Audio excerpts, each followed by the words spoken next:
this veil between the earthly dimension and the spiritual realm begins to thin. And if you're new to me, my daughter Sacha passed away in 23, and she is very close, so close. I feel like I could touch her, but I can't. I can feel her walking around. I can see her walking around our home. And when we talk about that we can see her, it is almost like she's yelling at us. So of course you can see us. Of course you can see me. And it's really hard. People would think, oh, it must be lovely to be able to see her. Yeah, but when you want her to be living with you, it's painful, but yet I feel privileged that I have access to her. This veil that we're transforming through in mid to end of October is showing us our shadow light. Shadow light. We are light, but we have memory of experiences and stories. We have this noise about us that distracts us from our light. By the end of this transmission, as I say, we will be within our light, and we will be a lot calmer, a lot more present, and a lot more kinder to ourselves. Because when we walk through our day and have those awarenesses about yourself that you don't like, the memories that you've experienced with others that you're ashamed of or embarrassed of, would rather have not happened, and they're there and you don't want anyone else to know about them, those parts of ourselves that we hide from others. Hayara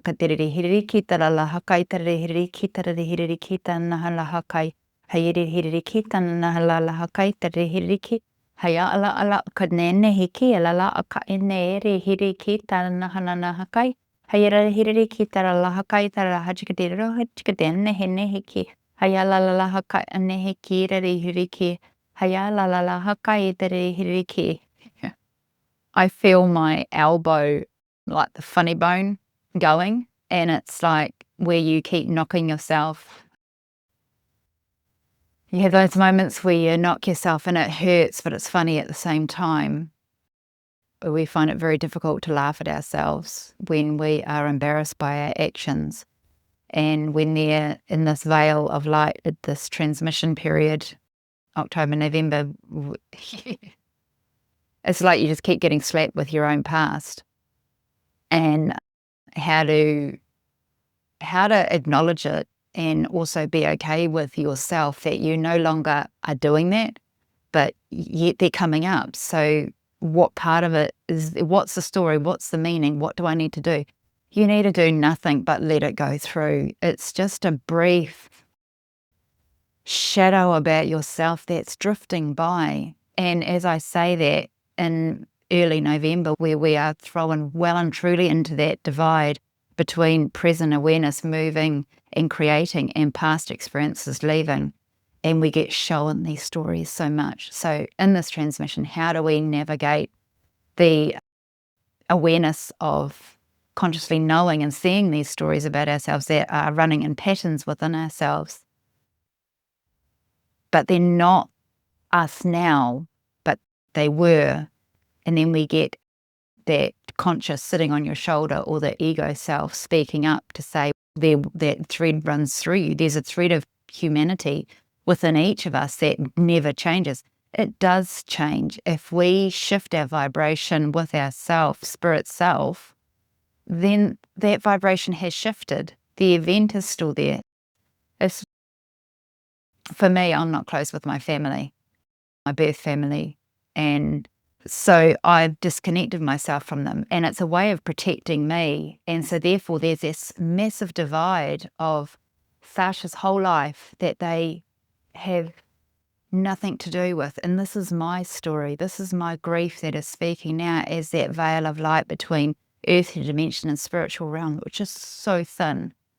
And so the memory of the last experiences with my family is like the shadow I'm talking about that's leaving, that they remember, that they see. But that's not who I am now. It can't be like that. I have connections to the divine creator, but yet my person is so linked with holding on to the stories with family, holding on to the stories with past events that I keep drawing myself back in. But then there's that other part of me, of spirit self, that I know I'm not vibrating at that level. I know I'm not creating my life within that level. I'm so different, but these stories are so strong. So that's the shadow self that we're accessing, those little pockets of oxygen that carry them, that are just whiffs of light or whiffs of cloudness, shadow, whatever you want to see it as. They can dissipate as quickly as they come in. You can just brush your hand through them. They are not real. But because they are within our bodysuit, our physiological memories in our body, we think they're real, and they're not. As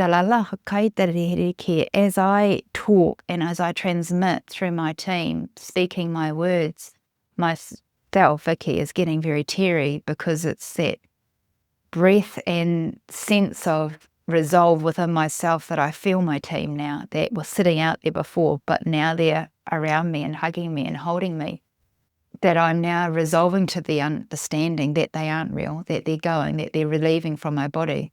The only way we can do that is through our bodysuits, by meeting our body, by listening to it, by feeding it the right foods and the right sunlight and the right sleep and the right water.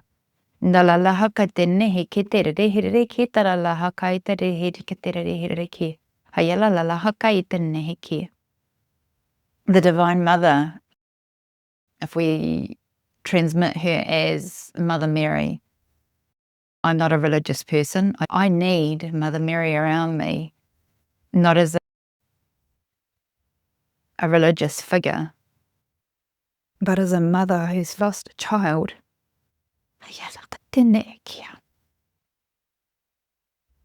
So that's how she comes around me. For you, it'll be a different version of whoever the divine creator or the beings or the energies are. We each have our own connection to these energetic beings that bring through creative energy and source light for us to understand ourselves and our life experiences with a bit more love for our human self. When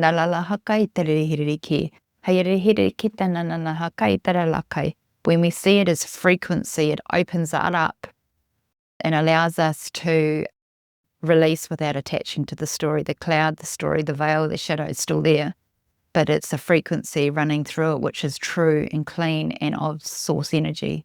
That frequency runs through us as beings of life. It runs through our blood, our bodysuit, on all the layers of the physical. It comes through our brain and our mind and our pituitary gland when we see visions or third eye experience visions.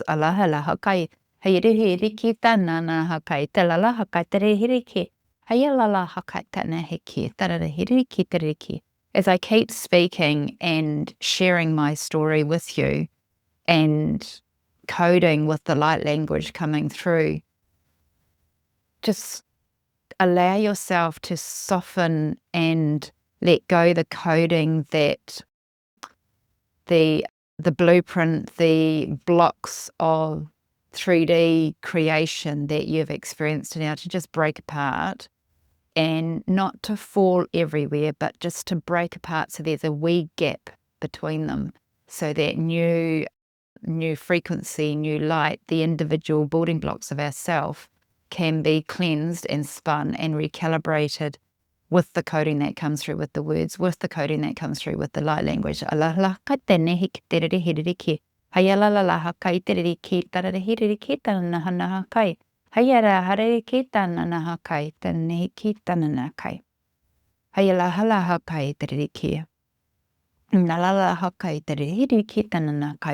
as we do that, a version of ourselves would have come forward, a memory, a being, a person, something of frequency that is pure light, that just touched your heart space, that to feed you your jewel, to feed you that spark of love that you need for yourself right now. Lalahaka terene kia. When I go through the transmissions, it's like I feel, if I tap back into grief of losing my daughter, I feel like I've got nowhere. I feel like I've got nowhere in my development and understanding, and grief may not be your story, but understanding about yourself, that we go through times where we think we've got somewhere and then go through shadow or these eclipses or portals, and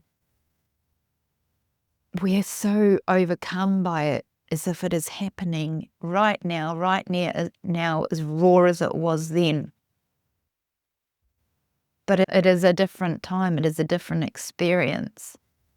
Life has happened, yet it doesn't feel like it's happened because we're brought back to the event or back to the layer of story that you're releasing. And story seems so cold now when I talk about the pain of losing Sash. But yet I'm not, because she's around me. We're walking in the event that you're labeling yourself as shadow right now. I'm in the event of losing Sacha, and she's showing me a different perspective, from another person's perspective, from her perspective.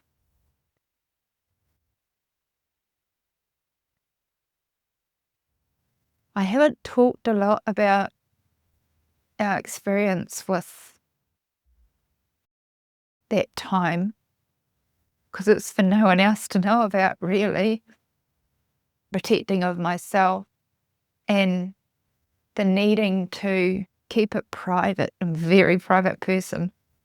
I don't want people to know my story. I don't want people to know my patterns, because they're my ego, they're my Vicky, they're not what I bring through as a spiritual mentor or a creator. So there's this layer or a divide in me and my service and what as on these YouTubes.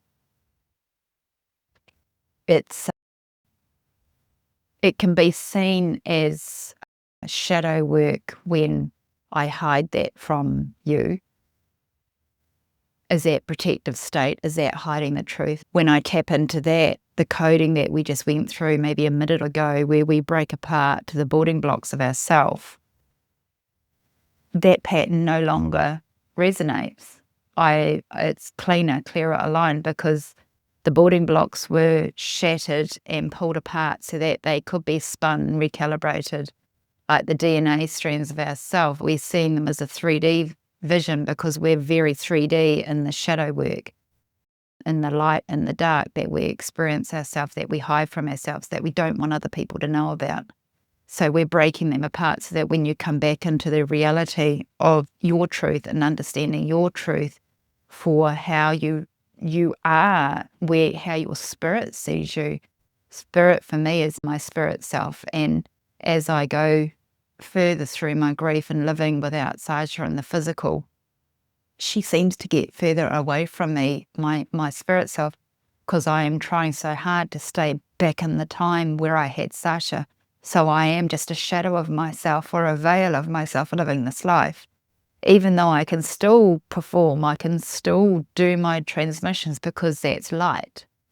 I'm having a human experience. I'm in this earthly dimension to be of service to others so that I can bring through this range of frequency.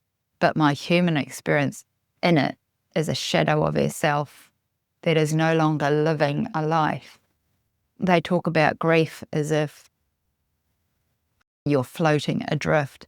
And even though Bruce, Natasha and I have gone through this together, we are so very different in it, and we're just floating apart. And this time right now is making it more aware of the drifting apart. It teaches us to see it, acknowledge it, and then come back into self, so that the part of ourselves that's adrift knows how to get back home.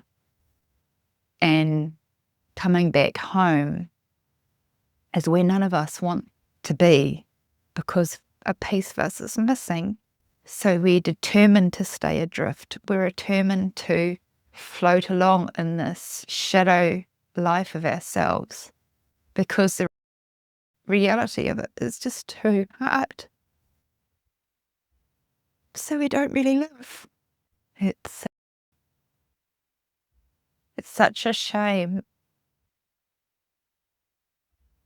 that we're not living, because Sacha so wanted to live. She packed so much into her little life, lived it so fully.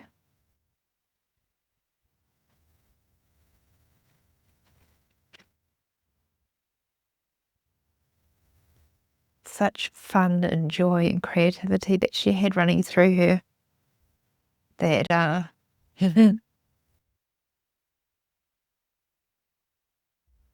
we just can't reach.